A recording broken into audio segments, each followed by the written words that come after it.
Welcome back to the Gallagher Shots YouTube channel. My name's Emil. It's the player ratings for Norwich, where we suffered a case of the ball draw, an annoying lack of anything. Newcastle United 0, Norwich City 0. There was a reason that no goals were conceded, though. That was Martin Dubravka. Starting off with him, who again made sure we just stayed in this match. There was a few stunning saves from pretty much nailed on efforts for Norwich. Luckily, anything else they had to offer, they just couldn't shoot. Two teams who just couldn't score to save their lives. It was never going to end well, was it? But yeah, Dubravka, great job. 9 in the net. DeAndre Yedlin next. I think he wasted far too much. It's all well running up, but lacking any actual attempt to get the ball into the box. You know, every single cross just came to nothing. It was really annoying because I thought he had a lot of flair going down the wing, but just lets his score down completely here. Defensively similar, a lot of frustrating moments where the ball wasn't cleared, and eventually he was taken off. Yedlin gets a 4. Might be harsh, but that's just how I feel.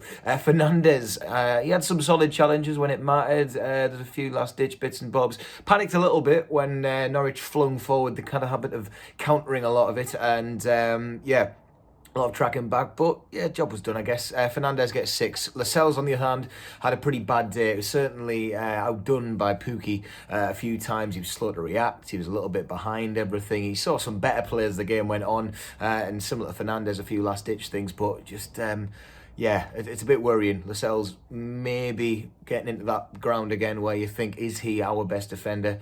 But then again, he could prove us wrong in the next game. Next up, sorry, I'm giving Lascelles 4. Clark, not one of his best days either. He looked behind the pace, tightened up a little bit more, similar to the other two, but more communication is needed between that back three if we're going to rely on it.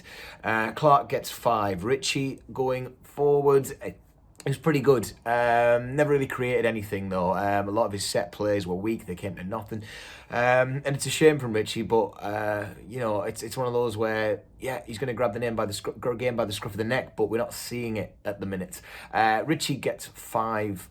Hayden was part of 2 central midfielders who just sat so far back. That was kind of what ruled us out of going forward in this game. Didn't see much of the ball, Hayden. He took too long to react, especially if it was like a shot where he can take something long range.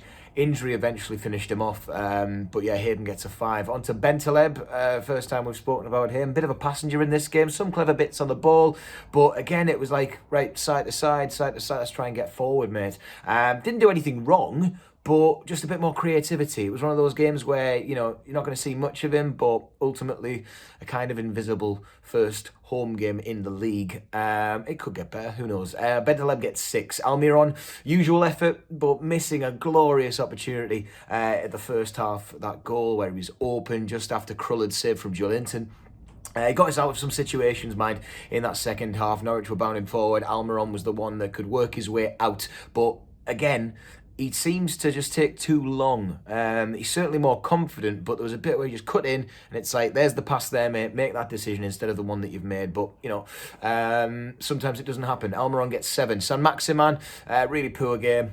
I'm sorry, but this was probably one of the worst that we've seen. And, you know, he's got an ability, which we know we love. Good on the ball. He just needs to pass a bit more. Similar to Almiron with these decisions, routine of cutting in and a weak shot where there was just no power on it. There was nothing really to test Krull when he was getting in there. And Norwich did suss him out a bit. You do see this with the teams at the minute. They're kind of working out what's going on. Saint-Maximin, I'll give him 5. Joelinton had the best chance of the game. Stopped by Krull very well. Another great header. He's getting into the box for that.